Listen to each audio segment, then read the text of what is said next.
Un sage prit la parole et dit : « Tant que vous rechercherez à l'extérieur de vous, dans la jouissance des objets ou des personnes, votre bonheur sera fragile et instable. Et cela pour 3 raisons. La première raison, c'est qu'il est difficile d'obtenir tout ce que nous convoitons. Nous pouvons rêver d'avoir toujours un corps en bonne santé, d'acquérir une belle maison, d'avoir une vie amoureuse épanouie et une vie de famille harmonieuse, de s'investir dans une activité professionnelle passionnante, d'avoir un succès grandissant dans nos activités. Mais combien il est difficile d'obtenir tout cela.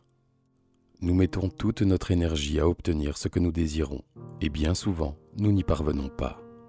Alors nous sommes frustrés, déçus, tristes ou en colère contre la vie.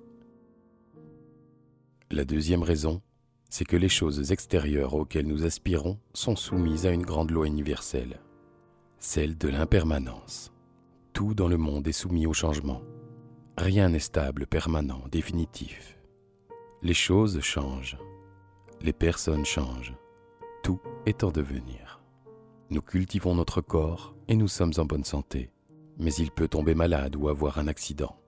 Nous vivons avec une personne dont la présence nous est indispensable, mais elle peut partir ou mourir. Nous avons un métier ou une activité qui nous passionne, mais ils peuvent cesser à cause d'événements extérieurs sur lesquels nous n'avons aucune prise. Nous possédons une magnifique voiture ou un tableau de maître. On peut nous les voler. Nous avons bâti un empire, mais aucun empire ne dure. Nous avons accumulé un immense trésor, mais demain, nous mourrons et n'emporterons rien dans la tombe. La troisième raison, c'est qu'en orientant notre désir vers les choses extérieures et les objets matériels, nous ne trouverons jamais le repos. Par nature, l'homme désire toujours autre chose. Regardez un enfant. Il semble satisfait de son jouet. Et puis, il voit un autre jouet dans les mains d'un autre enfant. Il se désintéresse du sien et désire spontanément l'autre. Le désir de l'homme est mimétique. Il désire toujours ce que l'autre possède. Connaissez-vous la différence entre l'enfant et l'adulte ? La taille de son jouet.